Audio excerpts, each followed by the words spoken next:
It's just like it's something I really admire Mushi for in the teams he plays for, is that he is not scared to try something that others would never even consider picking. Like, I'm not saying Wraith King is completely ridiculous as a pick, but I remember at DAC they played a support Riki. I could not believe it when I saw it. It did not work. But but they actually had the confidence. Like that's what matters. He was like, this is how it's going to work. I believe in this. We don't care what the metagame is. We don't care what other teams are picking. We're going to surprise them and we'll catch them off guard with something different. I mean, there's definitely credit to that. He goes a lot with feeling, you know, like it's like he tells it, guys, I actually have this feeling that this is going to be good this game. So we're going to do it. Goes off of his instincts a little bit more. If the team trusts it, it's a very powerful ability to have. Yeah, for sure. It just goes to show how much faith they have in him, right? Because they definitely believe in Mushi's ability. Man, I wish they have a bounty hunter now. Their lineup is like screaming track.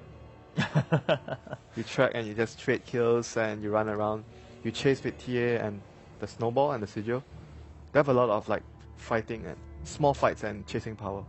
And track would definitely be something that they would want to have, might consider to have in their team composition. At the same time, I think Clockwork has like he can counterplay them really easily though. Like isolating the Tusk and the Wraith King, who are pretty low mobility heroes after Snowball. Like Snowball usage and Clockwork, Hookshot, and Cog placement is very, very important in this game. Wyvern's actually a god tier pick against this lineup. That is like a kick, man, into Fnatic's lineup. They have so much issues with dealing with the Cold Embrace. They have to maybe pick someone that has spell damage right now, or something to counteract that. It's not even just that, right? Of course, Cold Embrace is like incredible against Tusk ult, Witch Doctor ult, everything from Wraith King apart from the stun, which is his only active ability, and TA. All of TA's damage is physical. So Cold Embrace is incredible, but it's also a great counterpick to Tusk, right? You roll in, and then when you roll in, you expose yourself to a good winner's curse, and all of Fnatic's lineup is actually close. They need to come in close. TA is a range carry, but she's like a 300 range carry. Wraith King melee. Death Ward is the only thing that they can probably play around the curse with, but it's actually going to be pretty tricky here for Fnatic, I think. And so Crystal Maiden.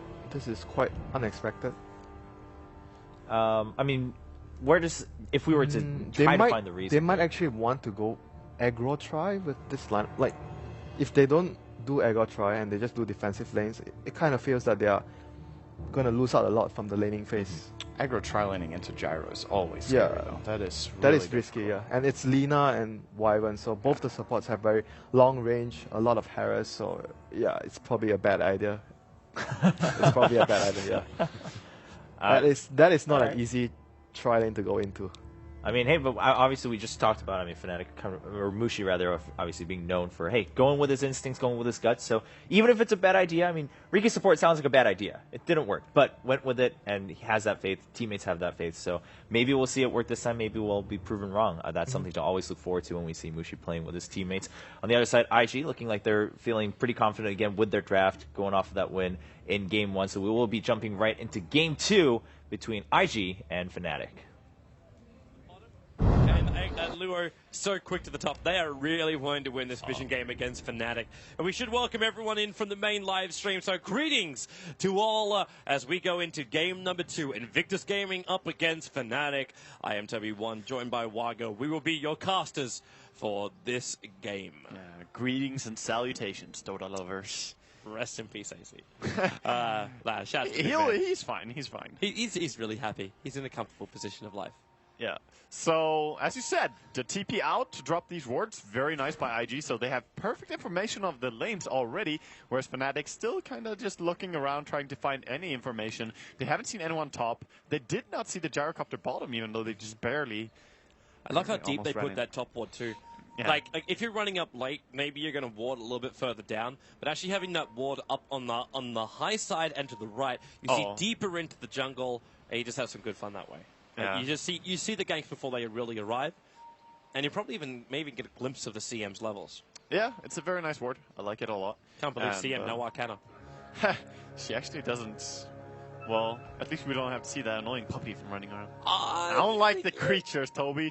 No creatures in my Dota. What the hell, pets? What is this? It's called My Little Pony. Oh God. Okay, so the Observer Ward once again being planted. This is now our second time today. Yeah. We're seeing this very early ward being planted, watching the mid lane. Popular spot, indeed. And, before before. It helped them a lot when it was, who was it? Faith playing the Bounty Hunter who dropped those wards? Yeah, it was. Yes. Against the Secret, which was very nice, but it did still not manage to win the game for them, but it was really nice for mid lane. But this time the shoe's on the other foot. And the same matchup mid as well. The Bloodseeker versus that. Oh, top lane. Real trouble for Luo.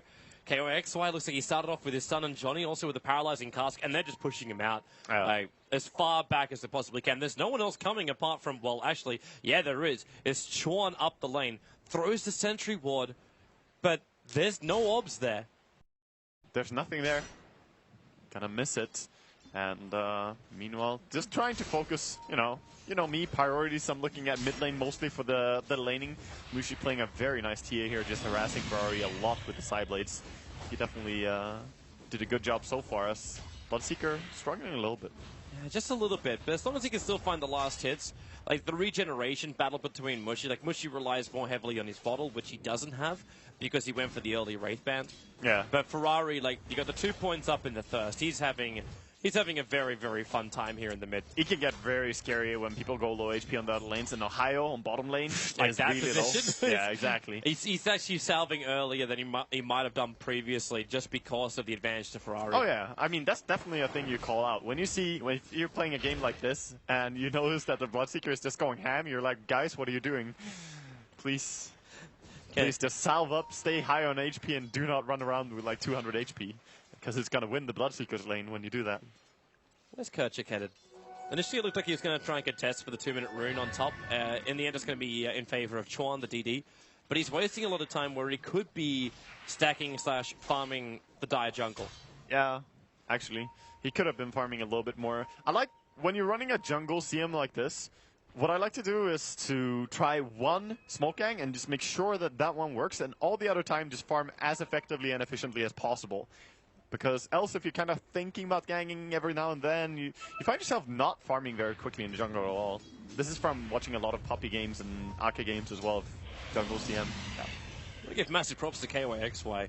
Like, this lane couldn't have been easy to start with, but he's managed to find 12 CS with 2 denies. Yeah, but this DD Wyvern now really just marking his territory, running up. But of course, in the end, it runs out of time, so they finally got D-ward the pull. Very nice D-ward by Johnny, actually. First sentry gets it, and not a common spot as well. So really understanding the words of IG. IG. So your bottom lane's looking good for Burning. He's the highest CS on the board. Wraith King is slowly keeping up with him. So that I don't think there's too much to read into. Faith maybe a little bit more trouble, as Ohio as well as Faith just play around in the jungle. The middle lane's Mushi, 16-7, up against the 12-3 of Ferrari. Everything looks fairly even on that front. And then the off lane, Luo, it's not quick levels because you've got Chuan having to stand with him, but he's finding really good CS in the lane. Yeah, compared to the off-laner of Fnatic, who is walking around at 5-0, and that's Ohio's Tusker. Yeah, Tusker is really being bullied away. He's having a very tough time, so I don't know what he's supposed to do as well. If no pulls are being done by the Lina, where is he meant to go? They have good lane ward showing wherever he walks. It's that early vision that IG TP'd out to drop. Can't leech much experience. So, Kerchik. just gonna check the rune. Where are you? Okay, they're actually going to battle for the top rune, and Kerchik's going to be able to grab it. It's just the bounty. Yeah. Tron, of course, cancelling the clarity at least of the Crystal Maiden, but not much more to do, and she's always full, or she's already full mana. Faith gonna be initiated upon here by the Tusker, doing a good job harassing her. He has to snowball. Yeah, but because the Light Strike Array missed, Faith doesn't have the extra space for himself. Now he's going to back off cooldown again. Hits an Ohio and Burning rotating in. Meanwhile, it's actually First Blood up on the top lane. The Winter Wyvern Ohio, is there even more damage to kill him off here? Burning, yep. There's another Rocket Barrage. They will finally get the kill. 10-1, baby. And it was Wyvern who died, or X marks the spot right there, up on the top. Yeah, very good to find that kill. Wraith King is a very strong laner in that regard. His stun is really, really useful. He has 2-second duration on every level and 2-second slow afterwards, dealing quite a lot of damage as well. So, very useful skill. Very passive early start to the game too. Yeah. You get 1-1 and we only just get the kills now. Yeah, but then came the dives, a little bit of fighting, and then Gyrocopter went pew-pew. That's all it needs to do early on. Yeah, maybe they will try mid now with the Rupture. They do throw the Rupture on Mushi. He's going to try and run away. course, level 1 Rupture is not super strong. He has a salve, he can keep running. Oh no, the salve got cancelled. Chuan's on the chase here. They're going to snowball in. Ferrari a little bit too deep, but then they called Embrace in. Ferrari kept alive. Mushy still with defensive refraction charges. Now he's going to run out. The Winter Wyvern getting the kill. Nice punish. So deep here. Body blocks. Body blocking of Chuan. So Tuskar can find himself a 1 kill. In fact, another one there. What a nice support player, just giving that away to Ohio as well. Because he could have very easily just attacked and taken that kill, but he's like, nah, I'm just going to hold you in place with my body block right here. Nice play there overall. And just unfortunate for TA. Could have kept running, because level 1 Rupture doesn't deal enough damage to cancel salve. So he could have kept running, and he would actually have probably lived there. But still, an amazing punish for him, regardless. And things are going to start to get a little tight now with Fnatic getting a couple of these kills. Because the Golden Experience is going to swing back their way.